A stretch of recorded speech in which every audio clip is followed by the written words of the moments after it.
हाल ही में बेंगलुरु के कैंपगौड़ा अंतर्राष्ट्रीय हवाई अड्डे से सोने की तस्करी के आरोप में जांच एजेंसियों ने कन्नड़ एक्ट्रेस रान्या राव को गिरफ्तार किया था, जो अभी हिरासत में है और इस मामले में जांच लगातार चल रही है। घटना के संबंध में लगातार नए नए खुलासे हो रहे हैं, लेकिन अब सोने की तस्करी मामले में रान्या राव के सौतेले पिता डीजीपी रामचंद्र राव पर भी एक्शन हुआ है।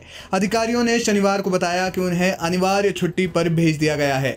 आईपीएस ऑफिसर राव फिलहाल Karnataka state police housing and infrastructure development corporation में मैनेजिंग डायरेक्टर के पद पर कार्यरत हैं। दुबई से आने पर 3 मार्च को कैंपगौड़ा अंतर्राष्ट्रीय हवाई अड्डे पर रान्या से 12.56 करोड़ रुपए मूल्य के सोने के बिस्किट जब्त किया गया था। इसके बाद उनके आवास की तलाशी ली गई थी। अधिकारियों ने कहा कि 2.06 करोड़ रुपए के सोने के आभूषण और 2.67 करोड़ रुपए नकद भी बरामद किए गए। डीआरआई के अलावा प्रवर्तन निदेशालय और सीबीआई भी मामले की एक साथ जांच कर रही है। राजस्व खुफिया निदेशालय ने अदालत में कहा कि कर्नाटक पुलिस प्रोटोकॉल अधिकारी का इस्तेमाल रान्या राव से जुड़े सोना तस्करी गिरोह में किया गया था।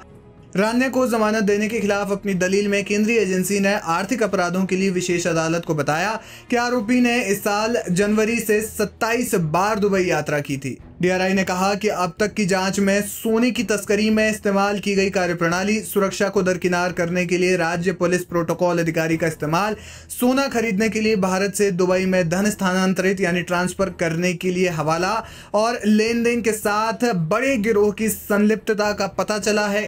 इन दलीलों के बाद अदालत ने शुक्रवार को रान्या को जमानत देने से इनकार कर दिया। इस बीच रान्या राव ने डीआरआई के अधिकारियों पर गंभीर आरोप भी लगाया है। उन्होंने दावा किया कि उनके साथ मारपीट की गई और उसे खाली और पहले से लिखे गए कुछ कागजों पर हस्ताक्षर करने के लिए मजबूर किया गया। रान्या ने बेंगलुरु में डीआरआई के अतिरिक्त महानिदेशक को संबोधित करते हुए 6 मार्च को लिखे गए पत्र में दावा किया कि उन पर झूठा मामला थोपा गया है।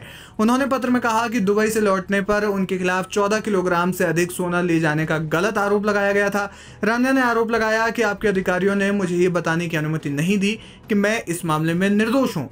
अभिनेत्री ने दावा किया कि हिरासत में लिए जाने से लेकर अदालत में पेश किए जाने तक उसे 10 से 15 बार थप्पड़ मारे गए थे। बार बार मारपीट और थप्पड़ मारे जाने के बावजूद मैंने उनकी ओर से तैयार किए गए बयान पर हस्ताक्षर करने से इनकार कर दिया। पहले से कुछ लिखे गए 50 से 60 और लगभग 40 खाली पन्नों पर हस्ताक्षर करने के लिए उन्होंने मजबूर किया। आपको बता दें कि 14 मार्च को कोर्ट ने उनकी जमानत याचिका खारिज कर दी। अदालत ने कहा कि रान्या पर लगे इल्जाम बेहद गंभीर हैं और उन्हें न्यायिक हिरासत में ही रहना चाहिए। इसी दिन रान्या ने जांच अधिकारियों को दुबई इंटरनेशनल एयरपोर्ट पर जो शख्स उनसे मिला था उसका हुलिया बताया।